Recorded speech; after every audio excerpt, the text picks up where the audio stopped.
Eu gostaria de perguntar a Jonatas, assim, você falou sobre os lugares, que tem que se repensar os lugares, mas eu acho que em Feira de Santana a gente ainda está atrasado mais ainda na discussão, que eu acho que a gente ainda não pensou qual é o lugar da cultura na sociedade. Em nossa sociedade, qual o lugar que a cultura deve estar e em que nível de prioridade ela deveria estar. E para depois a gente pensar nessa coisa física de execução mesmo, né, de projetos e ações que fortaleçam a cultura na cidade, né? Então eu acho que Feira ela ainda está dando os primeiros passos para se discutir primeiro, assim, qual é a importância que tem cultura, né? Então a galera que trabalha lá, que está dirigindo a cidade, a Secretaria de Cultura, ela ainda não tem, ela não se reconceituou. Eu ouvi uma matéria, uma entrevista com o Gilberto Gil, e ele disse que quando chegou no Ministério da Cultura, a primeira coisa que ele fez foi chamar quem trabalhava nas secretarias e pensar conceito de cultura, né? O que é que a galera entendia de conceito para a cultura, para depois traçar projetos e planos e tudo mais. Eu acho que em Feira ela está passando muito largo disso ainda. E no espaço da música, como o Fabrício falou, a gente ainda está também atrasado nessa discussão de se entender entender o mercado, indústria musical no Brasil, entender o que é que a gente está vivendo, quais são essas transformações. Assim, o Feira Nós, ele vem também com essa intenção, entendeu? De trazer essa discussão mesmo. E na verdade, eu tava até brincando que não, velho, o foco é o debate, os shows é para chamar atenção pro debate. Porque esses espaços são importantes para a gente dar os primeiros passos, para começar a discutir uma mesa como essa, falar de cultura, falar de música independente. E não era bem uma pergunta, mais de provocação mesmo, nesse sentido, de que eu acho que a gente ainda está engateando para chegar nas discussões mais para frente, que já tem várias cidades do Brasil menores que Feira de Santana já tem discutido e tem avançado muito nesse sentido. É isso. Pode?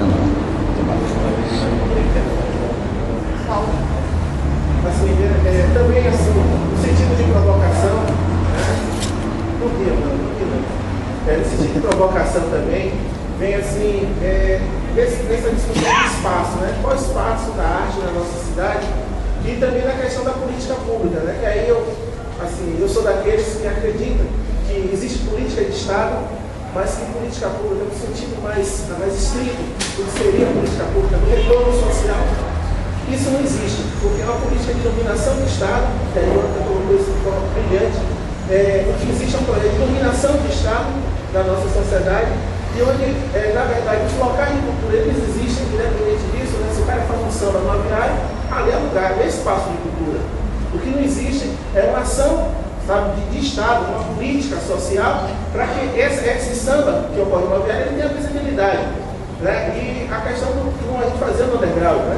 Que, assim, eram dois espaços clandestinos, né? Então, assim, existia a grande indústria da música, né? E aí os grandes artistas que estavam no local confortável, existia o cara que estava no underground que sabia que não ia alcançar aqui, ele falava, não, eu estou aqui também porque está lá, sabe? Eu quero estar lá, eu vou me vender, sabe? E esse papo, e agora a gente está tendo uma nova adequação desse discurso, está recolocando esse discurso no momento em que a gente faz uma discussão dessa, uma politização, e aí vem a questão do que significa arte ainda para o próprio artista, né? Porque você fala nisso, né? O que é arte para o próprio artista? É difícil você fazer um embate com o Estado quando você não consegue dialogar com os personagens principais. Então, assim, o próprio artista ele não tem entendimento ainda do que é arte, né? Ele acha que a arte ainda é diversão, entretenimento, quando a arte, antes de tudo, ela é política, é uma ação política. A arte é estética, e a gente, historiadores, a gente sabe muito bem o quanto a arte foi utilizada em diferentes momentos da história da humanidade, exatamente para mobilizar ou desmobilizar sociedades. Né? Então, a gente está em um momento bastante significativo onde a arte ela é política mais do que sempre, onde alguns artistas estão tendo esse entendimento, mas o Estado ele ainda fecha os olhos e fala assim, dá para adiar. Dá para adiar porque em Feira de Santana, se você fazer uma política digital, você vai ter um grupo de artistas que vão brigar por essa política digital, mas a gente sabe que vai ter uma grande maioria que vai chegar e falar, mas sai dessa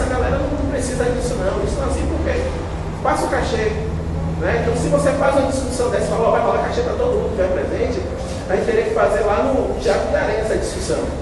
Mas quando é para discutir política, para discutir a própria política de vida, né? A própria sustentabilidade desse artista, dá esse esvaziamento. Você não vai dialogar com o artista, vai dialogar com outros personagens também que fazem parte dessa cadeia produtiva da música.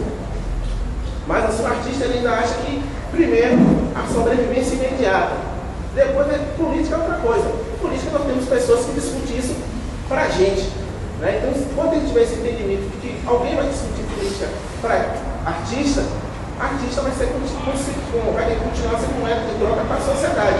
Essa é a política de Estado. O artista enquanto moeda de troca para a sociedade. Então, esse artista, ele cumprir esse papel, ele é interessante para o Estado. Mas no momento em que ele pega parte do enfrentamento e fala, não, eu não quero seu dinheiro, eu quero espaço, eu quero que você construa uma política efetiva para que a arte aconteça. Né? Então, assim, eu sempre discutia com a menina Amanda isso. Eu falei, rapaz, a gente tem que chutar o pau da barraca, porque a gente conseguiu sobreviver 10 anos sem ação do Estado, sem ação do poder público. Então a gente chuta o pau da barraca e fala que nunca quis. A gente nunca teve, a gente nunca quis. Chuta o pau da barraca mesmo, parte do enfrentamento.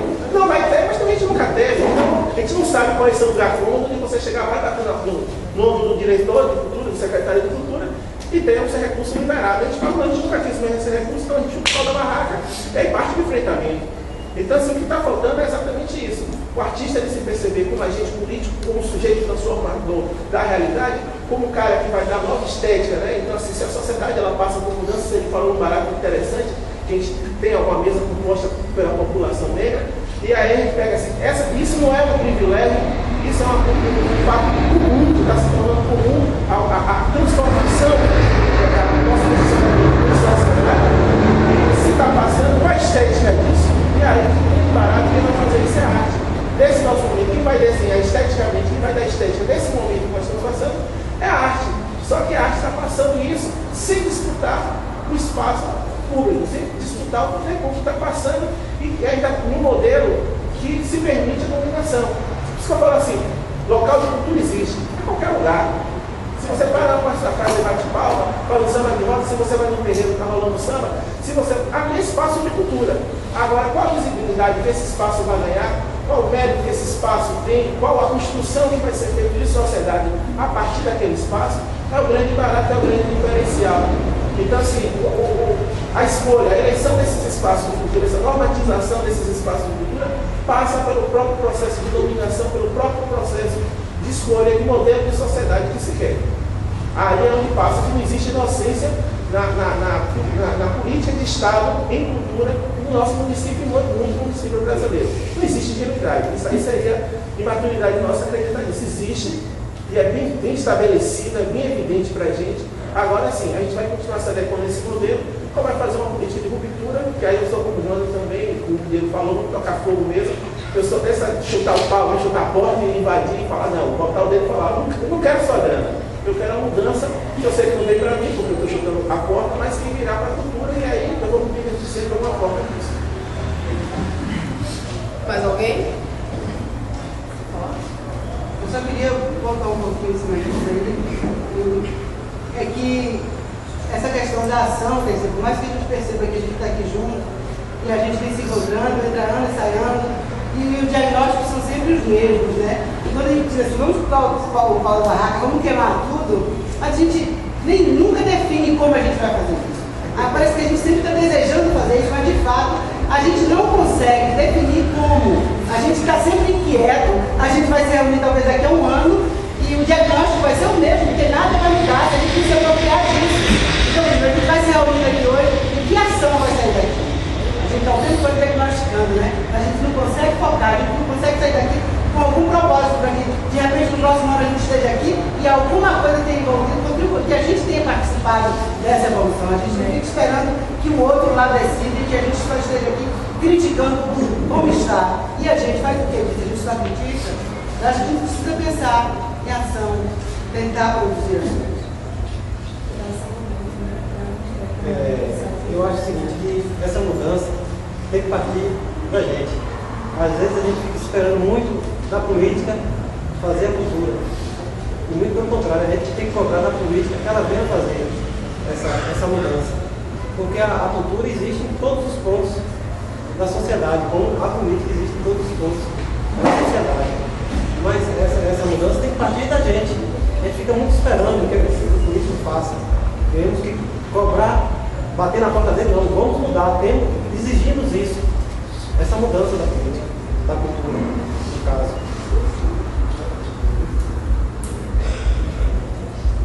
Então a gente pede para os debatedores comentarem as 4 falas.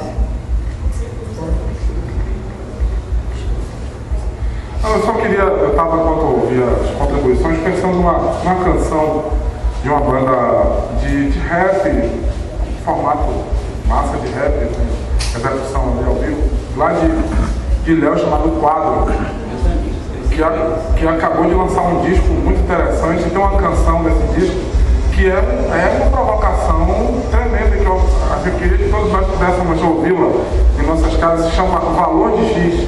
Porque o texto da canção é assim, ó: quero ganhar dinheiro sim, de onde eu vim, felicidade só com din-din. Arte como bem ou como fim, isso é mainstream.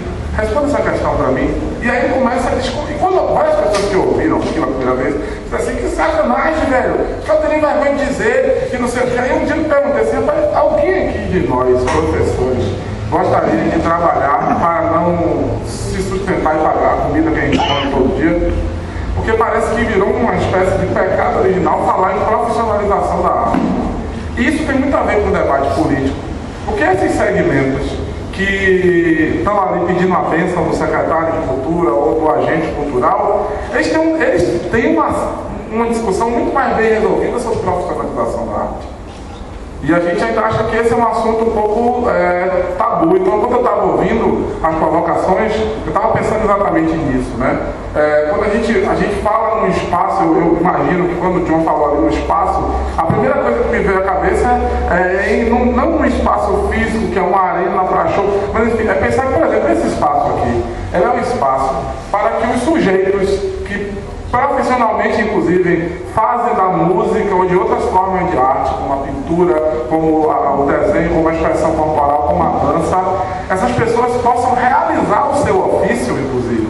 Porque a gente, não nos enganemos, tem muitas pessoas realizando esse ofício e vivendo muito bem, enquanto a gente está batendo cabeça aqui. Vendo muito bem. Eu lembro quando aquela deputada aprovou o projeto de lei anti-baixaria, e claro, ela recebeu todas as bordoadas machistas que os segmentos políticos da esquerda e da direita na Bahia tiveram o cuidado de fazê-lo. E um dia eu assisti a entrevista dela e eu fiquei me perguntando: nossa, mas a sacada dela é genial. O que é o debate sobre a lei anti-baixaria? Não é cerceamento da liberdade de expressão, não. É que antes de escrever a lei, existia um estudo que mostrava que grande parte dessas bandas sobreviviam de milhões de reais bancados com editais públicos. Então, além de ser bandas que sobreviviam do ponto de vista financeiro, o conteúdo dessas bandas era basicamente um conteúdo que ainda, além de tudo, atentava contra a integridade humana. Por isso aquele episódio que a gente viveu aqui agora, né? A questão, nós não vamos aqui medir ou dizer que o cara é certo ou errado, mas assim, eu fico perguntando, dificilmente eu vou pegar um disco, sei lá, do Caetano Veloso e vou botar ele no máximo volume, impondo, quase que como um latifúndio das ondas do ar, a audição do outro.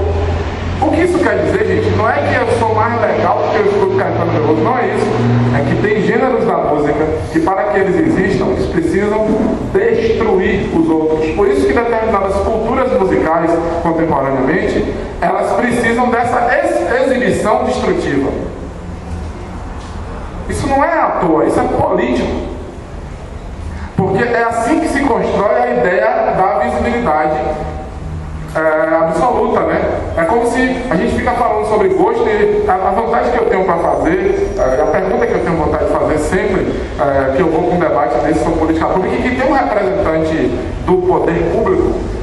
Eu tive essa oportunidade em algumas cidades aqui da Bahia, fazendo esse tipo de debate, sempre é a mesma pergunta: seu brother, seu secretário da Cultura, não, você é assessor, me fala assim brevemente qual é o mapa das expressões artísticas da sua cidade. Porque a gente não vai poder discutir isso sem pensar, até quando a gente falar, quando você está falando do Arrocha ali, quando eu penso em Arrocha, eu penso que existe um mapa de artistas, velho. Quando você fala a palavra rock ou samba, existe um mapa, e você não pode discutir cultura se você não conhece nem esse mapa da diversidade. Percebe? Então, esse é um primeiro exemplo, é uma coisa fundamental, que eu acho que dá para se pensar. Eu acho que todas as vezes que a gente discute o acesso à rádio ou aos meios de comunicação, a gente esquece de pensar que o acesso à arte é um direito.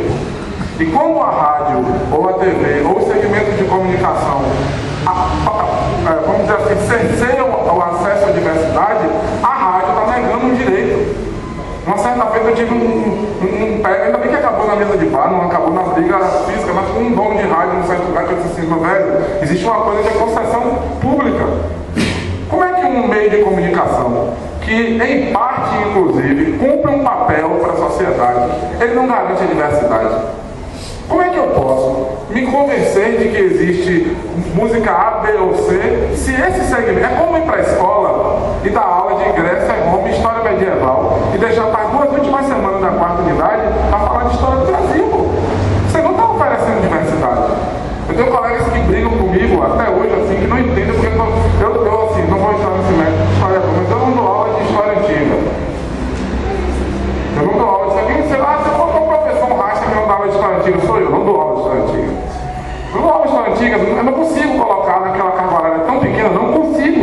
E um dia o cara vai, mas como, velho? Porque a gênese do pensamento humano, eu falei, você já parou para pensar que a gente não teve sequer no curso da gente um bom trabalho de orientação acadêmica para a gente compreender, por exemplo, as comunidades indígenas, só as que eram vivas no momento da colonização, ou pior, quantas comunidades indígenas mesmo são reconhecidas na Bahia hoje? Então por que eu tenho que falar da história de Parmenides, brother? Certo? Então, esse debate sobre direito à diversidade, para mim, se reflete muito na música. E se a gente quiser, acompanhando a reflexão da minha amiga ali, como fazer, como agir, existe um projeto, para mim, um dos melhores catálogos de aprendizado de música alternativa, chama-se Racionais MCs. Os caras estão mostrando como fazer há 2 décadas. Os caras estão mostrando como fazer, como se vende 1 milhão de discos, a partir do cenário alternativo. Os caras estão mostrando como é que se fica 7 anos sem aparecer na mídia e volta estonteante com a música estourada, de qualidade e mantendo o respeito à integridade. Sacou? Talvez, é uma coisa para a gente voltar a tentar, né? Tem projetos acontecendo, os Racionais são para mim um caso particular de como se fazer isso. E eu acho que a gente deve estar se valendo dessas experiências que são concretas.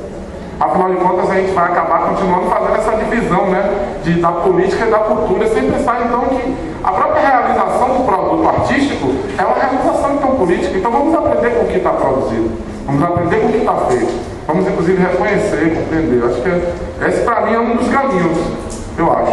Vamos lá.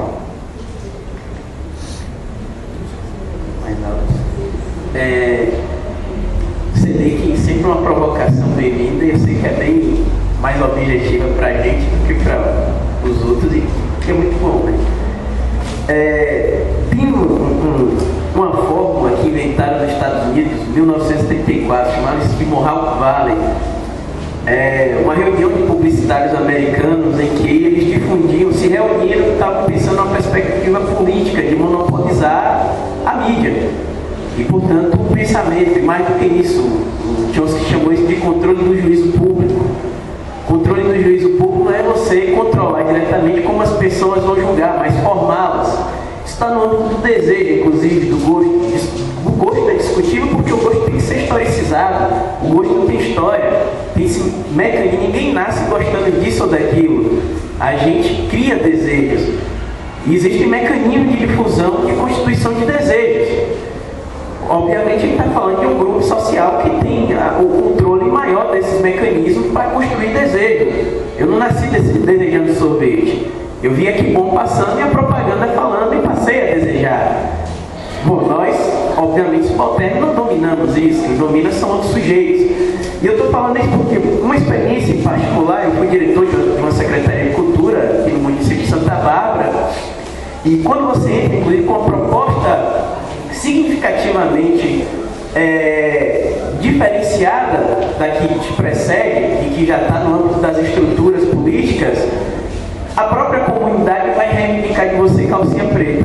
Quando você diz, não, o Gonzaga é mais politizado, reflete muito mais uma expressão do seu cotidiano, inclusive, mas quem é você para falar do meu cotidiano? Estão extremamente corretos. A gente gosta de Luiz Gonzaga, a gente prefere ver calcinha preta.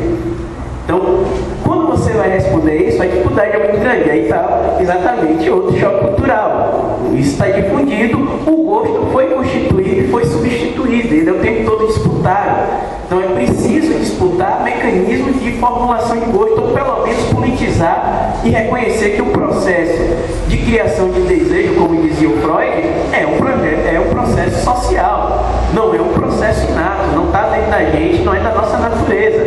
Ele é histórico, ele é preciso ser pensado, criticado, disputado, ou pelo menos para dar autonomia do sujeito na constituição de gosto. Então há uma dificuldade muito grande mesmo ali, na hora da gente se organizar desse ponto de vista.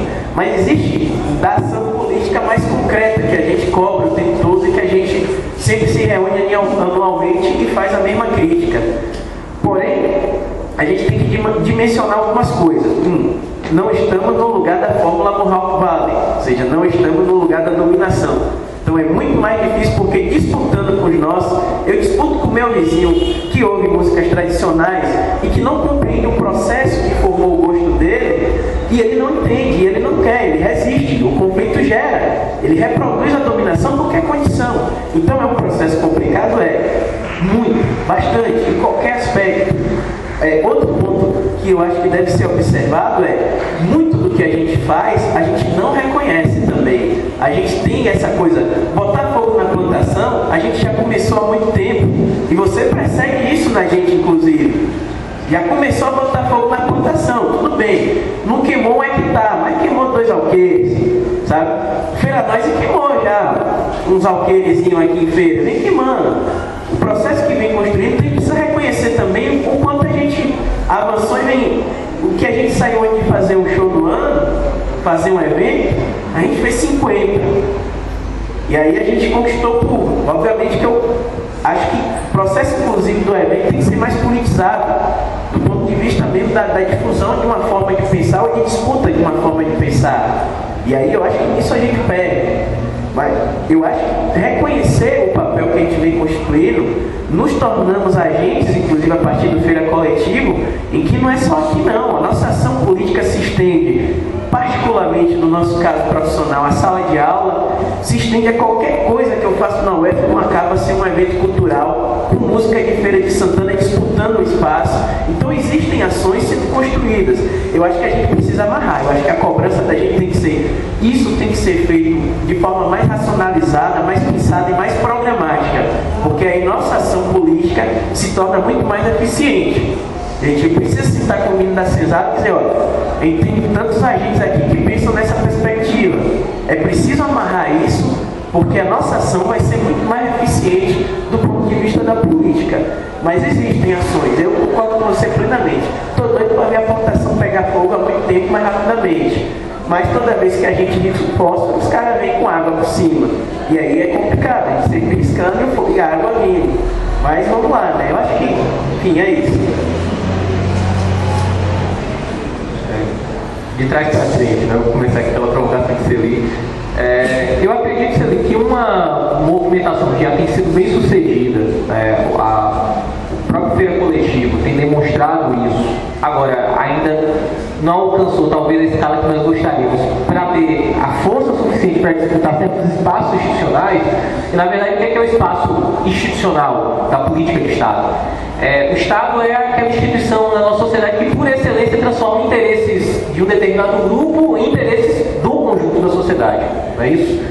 Então, eu vou privatizar 324 não porque a Via Bahia vai ganhar horrores de dinheiro e quem vai operar o sistema vai ganhar horrores de dinheiro, mas é porque vai tornar melhor a pista, né? Vai facilitar o fluxo de todo mundo e tal, todo mundo vai ganhar. Né? Geralmente, as políticas mais perniciosas são vendidas como interesse de todo mundo. Agora, esse potencial institucional, ele também serve aos grupos que disputam, inclusive grupos subalternos. Toda vez que ele consegue transformar, por exemplo, a cultura num direito, o que ele está fazendo? Talvez não interessa o dono de uma empresa, né, ligada a uma mercadoria cultural, que a cultura fosse tratada como um direito. Mas da mesma forma que não interessa a uma prestadora de serviço privado na área de saúde que o SUS existe. Mas os grupos subalternos conseguiram ter força suficiente, se não para ganhar a parada como um dono, pelo menos para cristalizar os seus interesses como algo que também interessa ao conjunto da sociedade. Então é esse o quadro que nós nos colocamos e é também o da política cultural.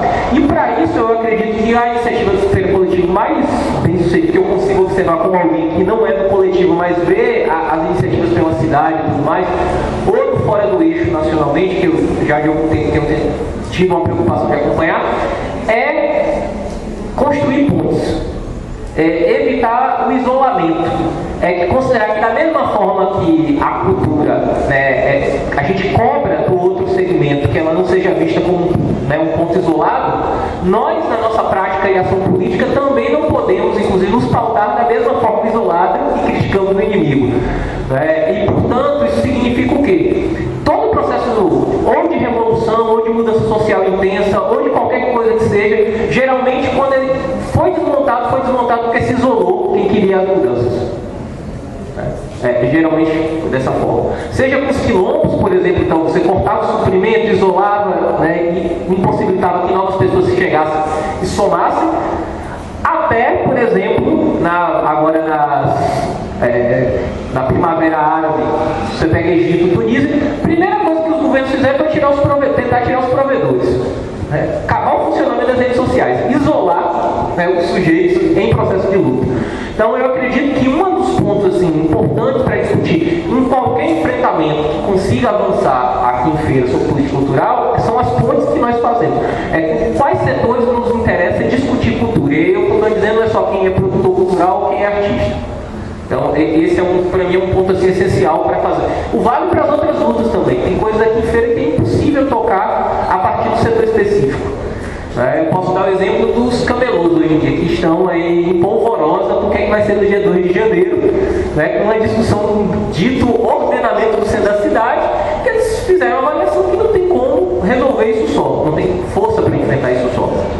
Só tem como fazer isso criando pontes. Sobre a provocação de Joilson, Paulo dialogou um pouco nesse sentido, eu acredito que essa coisa do atraso, né, tem que ser relativizada não porque ele não exista, mas porque é aquela coisa, né, o Brasil tem que ser pensado como uma unidade de contrários, assim, né, mais do que contrários que vivem separados. Portanto, aqui a gente tem uma tarefa que é inglória, que é trocar o pneu do carro em movimento. Posso dizer isso assim do ponto de vista das pautas políticas. Por exemplo, nós discutimos ainda reforma agrária, né, que em tese o pessoal disse, isso aí é um problema do século XIX e tudo mais, não resolveu. E estamos discutindo, por exemplo, descriminalização de drogas como uma pauta. Existe esse debate hoje no país. Bom, a gente pode dizer que descriminalização é extremamente moderna, a pauta europeia e tudo mais. Reforma agrária é uma pauta extremamente atrasada, mas as duas são colocadas no nosso presente. E se a gente observar, inclusive, os setores que são contra um e outra, tem muito mais vínculos do que a gente possa imaginar. Então, o mesmo vale aqui para pensar o caso de Feira. Há tarefas, evidentemente, ligadas à apropriação dos espaços institucionais que existem, da funcionalização deles. Então, por exemplo, o Conselho Municipal de Cultura. Existe o espaço dado, mas não é representativo do que existe na cidade. Precisa ser refuncionalizado a partir de uma outra lógica.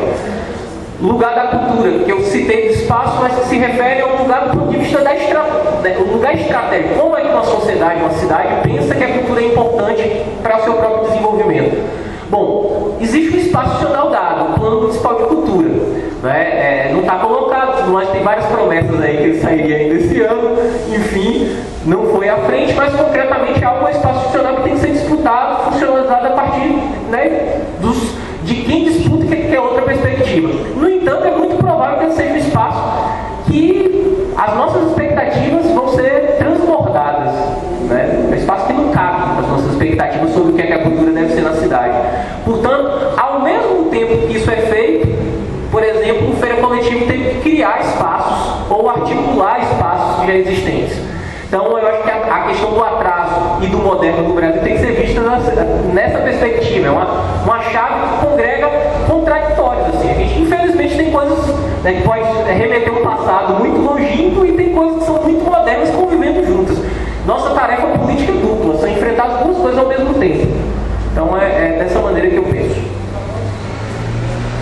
Só uma coisa para finalizar, bem breve.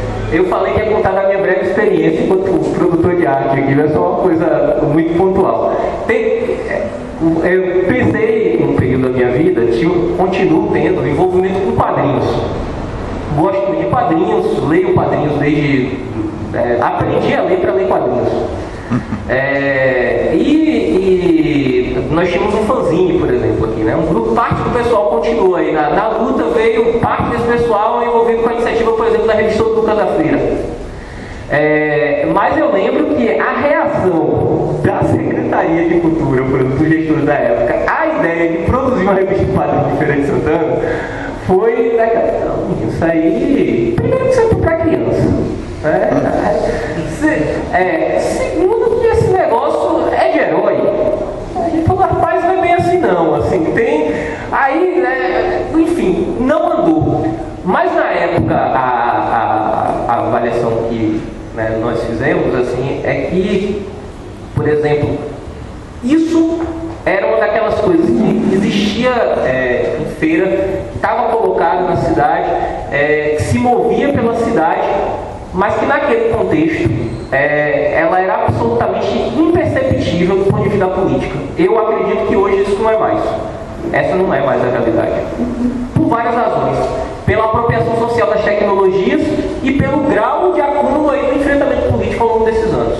Não estou falando que a guerra está ganha, mas estou dizendo que tem algumas batalhas assim que, se a gente não ganhou de tudo, a gente tem algumas boas bordoadas. É isso. Eu vou agradecer o convite, não vou me alongar muito pelo horário do espaço, mas agradeço o convite e me coloco à disposição de voltar inúmeras vezes e ter uma longa andada de problemas da cidade que envolvem discussão coletiva. Um deles que é central e indiscutivelmente é a cultura, então nos veremos aí em várias quebradas da vida. Bom, eu vou agradecer o convite, agradecer o Feira Coletivo, que tem bastante gente aqui, as meninas ali na mesa, Manu aqui, Joilson, Paulo, Celi, que é a nossa companheira de sempre, enfim, todo mundo que veio assistir. E dizer uma coisa assim, eu acho que quando a gente vive, a gente pensa sobre a nossa vida, o melhor é que a gente faça uma escolha. A gente faz escolhas, muitas vezes de forma meio racional. A gente fez uma escolha. A escolha da gente foi desenvolver um papel. Esse papel às vezes não está tão bom quanto se quer. Mas acho que o papel importante está sendo construído. Eu não sou produtor de arte, na verdade, a maioria das coisas que a gente consegue produzir aqui no Feira Coletivo são coisas que não são do meu gosto, no meu caso, né? Do meu gosto, enfim, de curtir, coisas não são. Mas acredito, de fato, que a gente escolhe o papel. O meu papel está aqui dentro do coletivo, está dentro da minha sala de aula, está dentro do movimento que eu participo, está dentro de qualquer coisa, porque isso é definitivo na minha vida. Então, eu escolhi um lugar, escolhi um papel, e assim vai ser. No dia que eu escolhi, de agora em diante vai ser. Vou viver assim, vou morrer assim. E acho que o Feira Coletivo tem sido bem sucedido nisso. Nosso papel é muito mais de dar liga, de unir um que está aqui desse lado, que está do outro lado, e transformar eles num grupo de solidariedade, portanto de generosidade. Eu acho que esse é o grande papel do Feira Coletivo nesses anos. Há que se reconhecer, principalmente alguns sujeitos que estão presentes nele, que são extremamente generosos, porque está todo mundo fazendo aqui sem lucro, sem nada, mesmo na perspectiva, e mesmo que tenha de fundo, sim, o pessoal quer se profissionalizar, quer sobreviver disso. Eu não, particularmente não, porque sou fanático pela minha profissão, mas a gente quer. Mas até hoje, o Feira Coletivo é mais porque talvez essa seja a melhor contribuição política dele nessa cidade. Feira Coletiva é um coletivo de generosidade, de solidariedade. Então a gente vem cumprindo um papel que eu defino como extremamente importante, mesmo com percalços, com imaturidades, com equívocos, com erros, mas é um papel extremamente fundamental, e foi isso que me fez estar nele, que me faz estar até hoje. Inclusive eu sou mais responsável, diga-se de passagem, viu? E obrigado, gente. Também quero agradecer mais uma vez ao convite e principalmente a oportunidade de poder dividir esse momento da mesa com meus e minha colega, né, colegas aqui que são colegas de estrada, né, colegas de vida. A gente ter a oportunidade de se reencontrar nesse momento aqui é muito bom, né? Nesse momento de troca de generosidades. E em particular também aos presentes, Obrigado pela atenção. Quero desejar para as pessoas que encabeçam, né, essa empreitada, que tem um excelente trabalho, para os artistas que tenham um excelente shows também, que levem muita alegria, muita felicidade para as pessoas, que esse é o nosso papel, né, levar uma mensagem melhor e dizer também que fico à disposição para eventuais outros convites, e quando eu digo convites, não são só convites formais, já que a mesa do bar é um espaço de sociabilidade e promoção da cultura, então a gente também pode conversar nesse tipo de espaço, que é tão produtivo, né? Se o samba nasceu ali, que sabe muitas outras alternativas haverão de nascer também. Parabéns pelo evento, muito bom, fiquei muito assim, muito contente mesmo de estar podendo fazer parte dessa página aqui da história de Feira de Santana, né? Da história da Bahia, da história da música na Bahia. E assim, nossa, com uma programação extensa, eu fico lamentando não poder assim, ficar para assistir, para curtir tudo, mas sei que vocês vão fazer isso em grande estilo, tá? Muito obrigado mais uma vez e boa noite. Até mais.